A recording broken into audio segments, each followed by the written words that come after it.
रुद्रपुर में शक्तिगढ़ नगर पंचायत कार्यालय में शिकायत पर गठित टीम ने अधिशासी अधिकारी की गैर मौजूदगी में बिना नोटिस दिए विकास कार्यों की जानकारी ली और उसकी छाया प्रति भी प्राप्त की।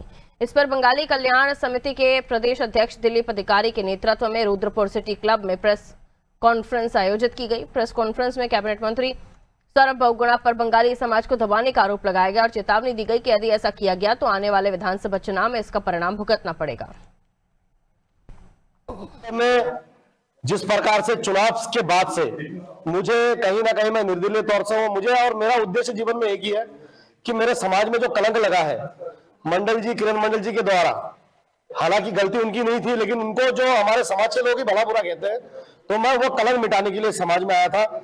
और कभी कभी चीजें ऐसे होती है कि जब इंसान अपना सब कुछ खो देता है तो प्रकृति का अपना डंडा चलाता है। तो आज जो भी चीजें हो रहा है तो प्रकृति करा रहा है। मेरे चुनाव के टाइम में उन्होंने बहुत एलिगेशन मेरे पे लगाया और आज उसी प्रकरण में प्रहलाद पलिसिया में जो हम गरीबों के खिलाफ हमने जो धरना दिया और धरना देने के बाद जो उनको लाभ मिला, लेकिन इन लोगों ने उसको भी राजनीतिक मुद्दा बनाया कि इनको धरना देने के बाद कोई लाभ नहीं मिला। तो इतनी जलन और तिलमिलाहट क्यों मंत्री जी?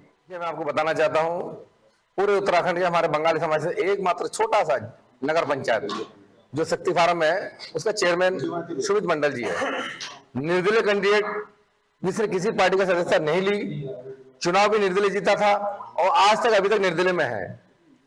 मगर वहां के जो कैबिनेट मंत्री, मैं सौरभ बहुगुणा नाम से बोल दे रहा हूं आपको, आए दिन इनको दबाव में लेना चाहता है, पार्टी में शामिल कराना चाहता है। वो चाहते हैं कि उनकी सीट सुरक्षित रहे। मैं इनको समझा देना चाहता हूं, सीट सुरक्षित तो इंदिरा गांधी की नहीं रही कभी।